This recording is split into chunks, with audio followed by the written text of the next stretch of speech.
segment is brought to you by Zenith Bank. Welcome back. For years, a father, mother, or family patriarch may spend their entire life building a business, buying properties, and creating wealth for the family. But when they are gone, what happens next? Who takes control of the business? Who owns the properties?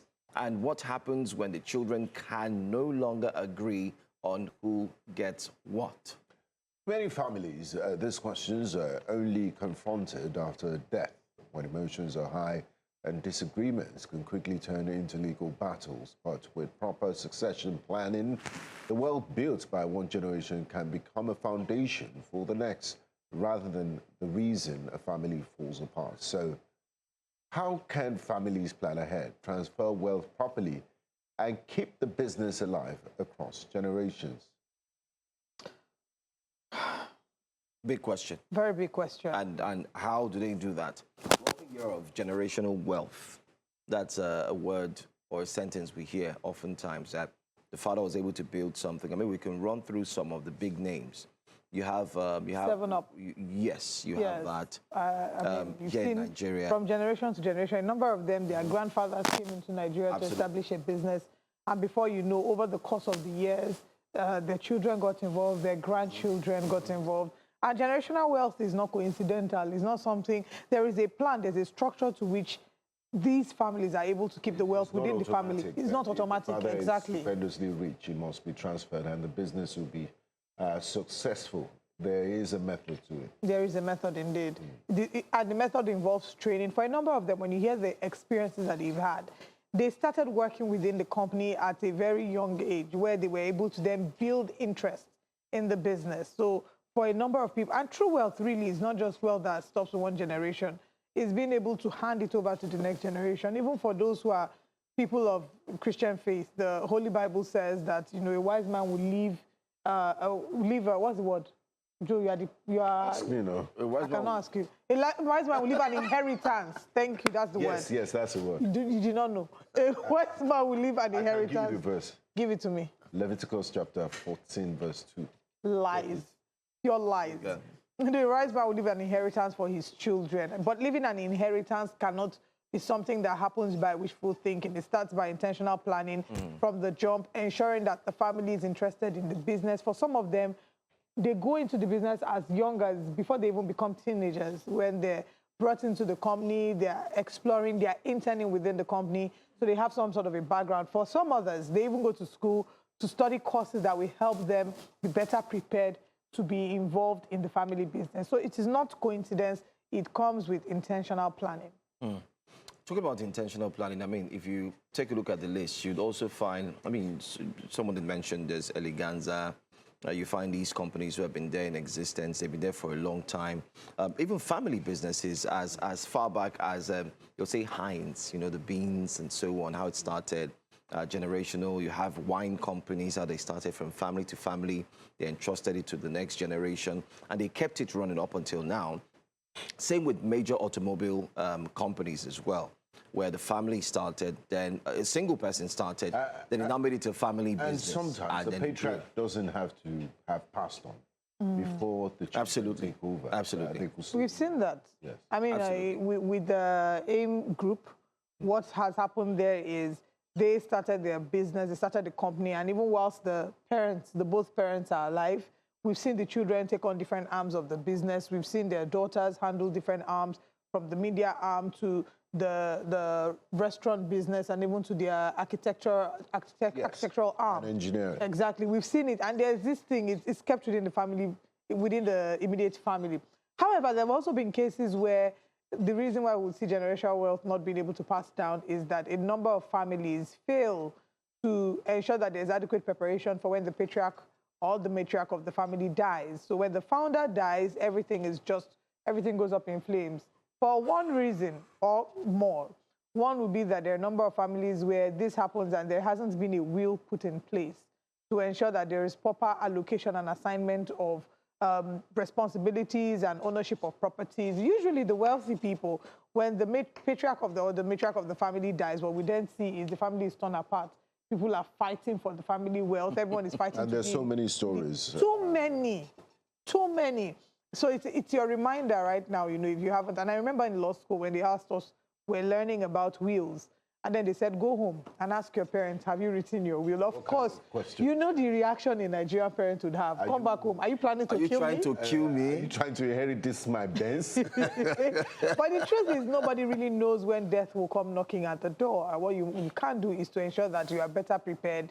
Your affairs are in order. So if that were to happen, you are properly, you're properly... It's a responsible thing to do. It's a responsible thing to do. And that's why, I mean, some of our cultural leanings often rob us off the wrong way, because it's similar to insurance too.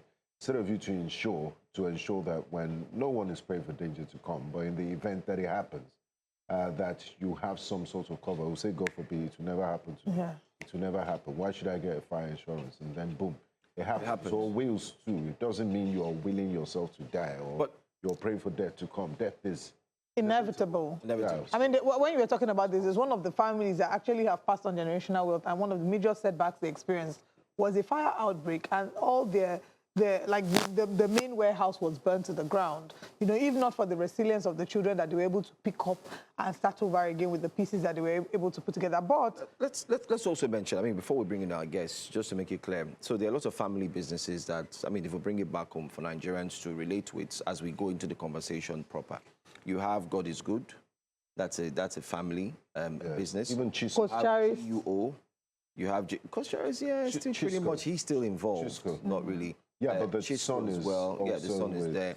You have Dangote. You know, Dangote has completely, I mean, his daughters and so on and so forth. You have the MCMB Bank. You have the Orange Drug Company as well. You have a few of them. And then, of course, we can go ahead and mention them. The nearest future, the Oliver Modi network will be inside that list. You have Xenox Group. And Benga Borough and Sons.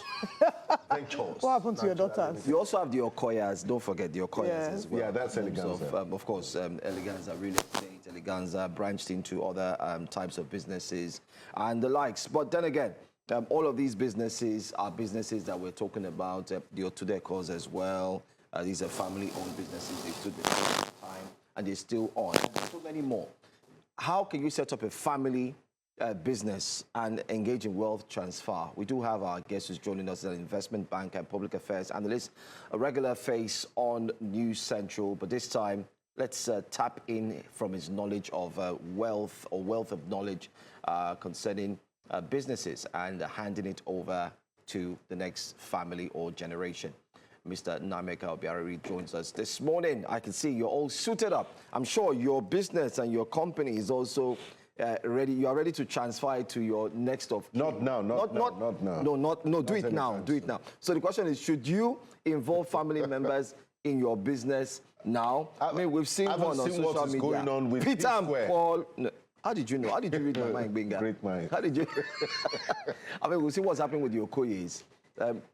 Let's start off first with what is the step? What steps must you take to ensure that your business becomes a generational business that would lead to wealth transfer? Thanks for having me. Firstly, that's what we call good corporate governance culture. Every business is established mostly. The first objective of any business is to maximize stakeholders' wealth. Stakeholders are beyond the shareholders of the business. Stakeholders include customers of the business. Stakeholders include governments. Stakeholders include your environment where you carry out your corporate social responsibility. So the objective of any business concern is to maximize stakeholders' wealth and benefits. And actually, business is actually set up to solve problems and add value to society. I share with you an example of one of the most prolific and illustrious businessmen out of Nigeria, Chinedu Echiro, the guy that developed HubSpot, and sold it for $1 billion to Apple in 2015. He was a guy who schooled at King's College, Lagos, went to Syracuse University for his BA, traveled to the US for his master's at Harvard, and lost his way at the New York substations because there was no GPS, no distance to help people track and to know where to go and board their train or whatever. He did not bother sit down to whine and complain. He just asked himself, if a smart guy like himself could actually miss his way. Average intelligent people can actually do the same. So he now started thinking about how to develop, provide software solutions, and that was how the company was vetted. And 10 years after, he made $1 billion selling it. So business actually set up to solve problems, both commodity supply or service provisioning. So the first thing any businessman, honest, sincere businessman, will always put in place is good corporate governance culture. Good corporate governance culture that embodies competencies, capacities, providing honest solution to the problem, daily needs of the people. Once you put corporate governance in place, even if you bring your family members in, everybody will adjust to the culture and they will learn, they will add value. I listened to you guys talk about God is good motors and some other entities that have evolved. It's not just that they involve their kids from the beginning. Firstly, they send them to school, good schools. They acquired good education. And then they came back, learned the rope, worked on the existing corporate governance culture. And the rest is history. And we also know of many families. There was one particular family that practically owned the whole of Broad Street in Lagos in the 60s. There was also one of the fund banks that had a former MD of the bank who had over 48 properties in Ikoyi and VI. Today, they are all gone because some of these businesses weren't built based on good corporate governance cultures. And that is why we always tell some of these guys who go into political office to loot and to just do other things. If there's no corporate governance culture in place, there's no way you can transit from the owners to his children and even those after him. And today we know of KFC. We know how KFC was bettered. KFC is over 100 countries. A man who retired from the Navy at 66, he knew how to bake and to make chickens, very sweet, finger-licking sweet. And he went looking for jobs. They could not offer him job or partnership. He started on his own. The company is over 100 years old. The man is far gone. The company is still existing, and he has a franchise in Nigeria because there was good corporate governance culture put in place. And the second one is the issue of insurance. Most Nigerians do not understand the place of insurance, not just property insurance, not just fidelity insurance, but even life insurance. Most people think that when you write your will or when you take life insurance policy, you want to die tomorrow. And that is why in Nigeria today, our insurance market to GDP is about 0.2, 0.4%. In places like the UK, US, and developed economies, the insurance underwriting premium is over 6 to 8% of their GDP. Because people understand the importance of taking out insurance policies that covers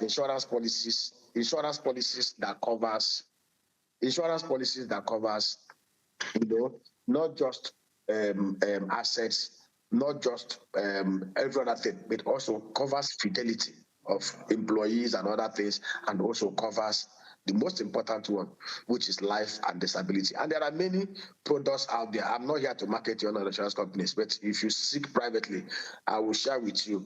There are a lot of private endowments in some of the top insurance companies, composite ones, that people can leverage on. And I've been providing advisory services on people on how they can actually protect themselves, protect generation after them, and ensure that the legacy that they built continue.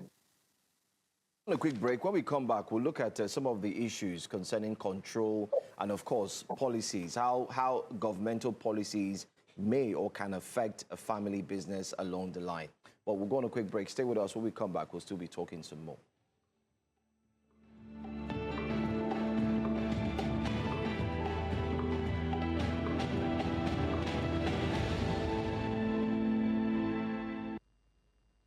Welcome back to Breakfast Central. We're looking at how to establish families in such a way that we're able to pass down wealth from generation to generation. We're joined by public affairs analyst, Dr. Nnaemeka Obiaraeri. Thank you very much for being here. Thank you so much.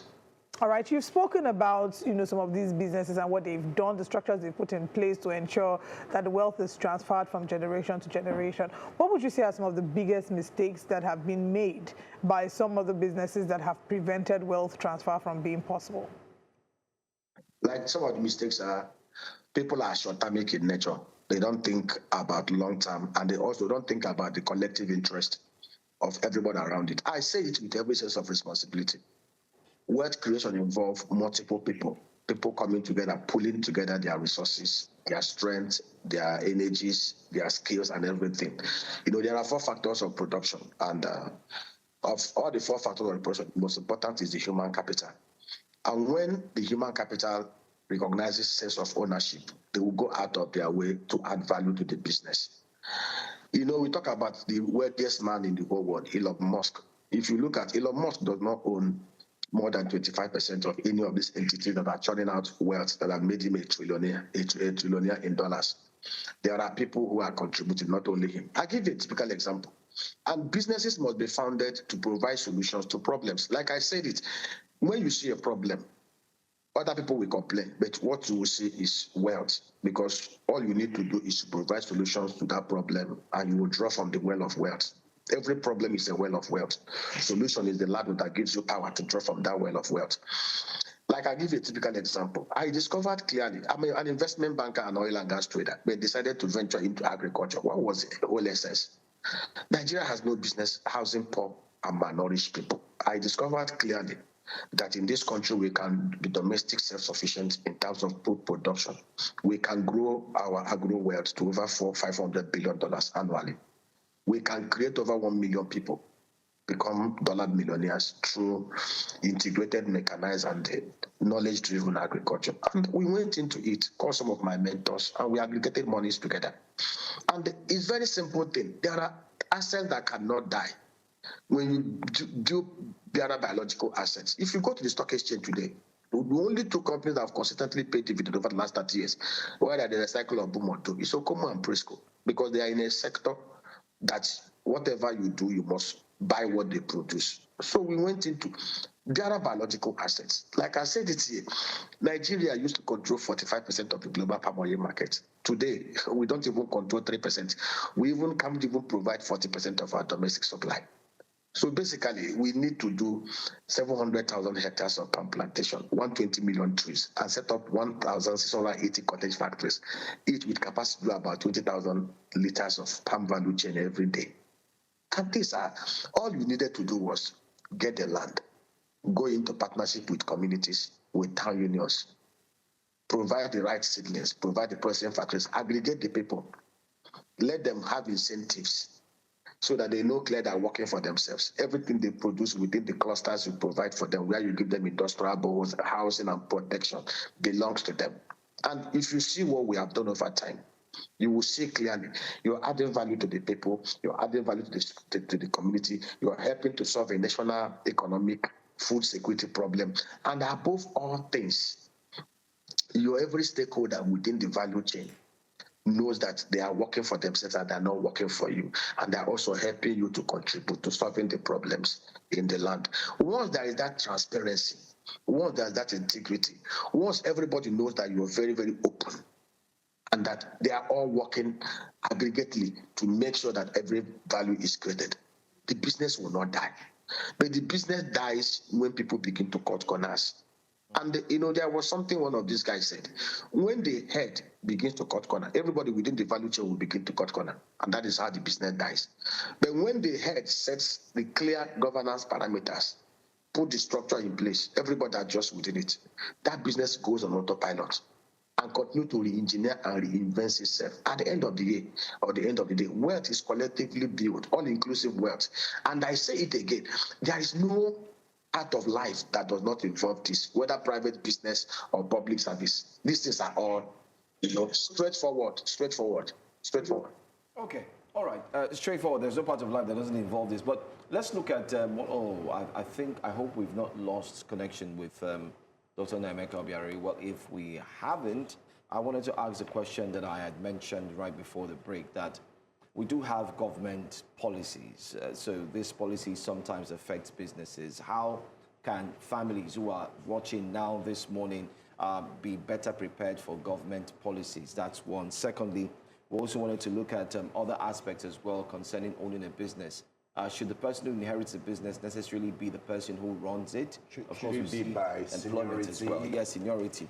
Or experience. Or better still, because you may be wise. seniors. Some seniors are seniors that, should... Or first wife, second wife, third wife. And does this wealth transfer Does it also occur in polygamous settings? Yes, it does. That's another one. If a lot of people would have just really done the due diligence of, you have the capacity to marry multiple women, then you have the capacity to sit down and properly assign who gets what after your demise. It's very important because administration of estate kicks in after there's been a death, and unfortunately what then happens is they will then start fighting. They will fight in courts, they will fight in the court of public opinion, and at the end of the day we would see what a person has spent years building. Within a couple of weeks or months, everything just crumbles due to poor management. I heard a story of a family. People don't even have to die before we see all of that. We're observing it with the current issues with Taya and Koinde that used to sing. Taya and Koinde, for example, for those who do not know, he's of course referring to P Square, the twins, but... And their brother, Judas. Jude. Wow, you should have just called him Judas Iscariot now. But that's just one aspect. But I heard of a real life scenario of a family in this scenario that, they are a very solid, wealthy family that typically had transgenerational wealth. And upon the demise of the patriarch of the family, the wealth has been squandered in 1 year. In a generation. In 1 year, everything took a deep dive. Properties were being sold. And the question is, did this, but this is not the first time. I mean, yeah, this is what somebody's life's work. And this is not even a polygamous family. It's a monogamous family. They spent years working hard, building, establishing their businesses in different parts of the world, not just in Nigeria. And all of a sudden, it just took one child. Reminds me of that Nollywood movie when Hans and uncle came back from abroad and it was made to be an Igwe. He didn't have the wealth of knowledge, the local where to do, and he squandered the will of his kingdom. Oliver, have you seen that movie? No, I didn't. As a Nollywood actress, the former one yourself, I'm surprised you haven't. No, sorry, I haven't seen all Nollywood movies. Okay. Anyway, we're told that our connection is not, we're not able to establish connection with Nnaemeka, but I guess this is where we'll bring this to a close. But for those who said for YouTube, I saw someone said he took his pen and paper and wanted to learn more. We're going to revisit this topic again for the benefit of those who plan to have a family, established business, generational wealth, and so on. So bear in mind, we're going to have a part 2 of this, and we'll have in-studio guests who would break it down for us, chops, pieces, breaking it down so that you can understand how to go about it. But we're out of time. Unfortunately, we're out of time. We have to call it a day. But let's quickly see how we can take just one last question with Dr. Obiaraeri. We hear you're back. Can you hear us? Oh, okay, great. So we have barely just 2 minutes to wrap this up. Let's quickly wrap this up. Last question. I think, Benga, you were asking about families, inheritance. Yes. I remember, nuclear or better still, Polygamous families. Polygamous families. How do they handle? They are not better still, please. How do polygamous families, how can they handle this transfer of wealth? Yeah. You have to write your will and make everything clear ab initio. You look at Warren Buffett, one of the wealthiest men in the whole world. Warren Buffett, over the last 30 years, have made it clear that 99% of his wealth will be willed for charity. He had made it clear, so there's no contestations. I'm not sure any of his sons who are even up to 70 years will want to contest that which the man has openly and publicly asserted. Every honest, sincere businessman must, from ab initio, day one, make it clear. People must know where you stand on matters. It's not when you're gone, then the lawyers and your family or your testators will start having issues. From day one, I give you an example. Before I got married, I was very clear where all my assets will be willed. I stated it clearly, who is going to get what. It was very clear. Even in family meetings, before my mother, parents, and the siblings, I stated clearly, this is what we get to this person. So there's no debate. Whether a lawyer wrote it or a lawyer did not write it, or there's even a lawyer. So ab initio, people must be very upfront. You know everybody's capacity. You know their strength. You know their weaknesses. You must be able to state upfront so that there will be no ambiguity. When there is no ambiguity, when there is clarity, there will be no reason or room for anybody to be manipulated or for any dispute to occur. All right. We'll just continue to hope that we have more of these conversations, so we can have less and less issues of chaos. But final issue. I mean, you had talked about knowing will at the end of the day. I think my final question, as quickly as possible, will be: when will be a right time to broach the topic of writing a will? I was mentioning earlier how in law school they are told us to go and ask our parents to write their will. For those who come from transgenerational wealth, but still have family members or parents who are not aware of the importance of writing a will, is this something that the child should broach, a topic they should bring up with their parents? If yes, how? Every responsible parent, every responsible adult must, as a matter of emphasis, prepare his will, take out robust life insurance policies for himself that protects his family even when he's no more. And like I said, it's not just life insurance. There are a lot of life insurance products out there that has endowment and contributions.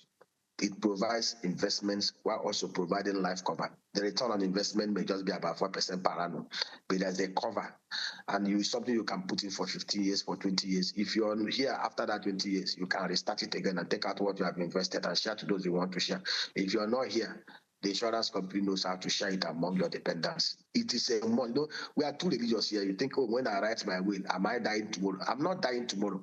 When I take life insurance policy, am I dying? I'm not dying tomorrow. It's a word of setting records straight. Here in this part of the world, we are too religious, what I call religiously iberic. We don't understand the importance of transparency and accountability in everything we do. When you are transparency, when there's accountability, when everything is as black, as clear, crystal as black and white, there is no room for any trouble or misunderstanding. All right. Dr. Obiaraeri, thank you for joining us this morning. We look forward to having you again to share your expert opinion. Thanks for your time. Thanks. Thank you so much for having me. All right, we're going to break, and when we return, we have more this morning, so please stay with us. This segment was brought to you by Zenith Bank.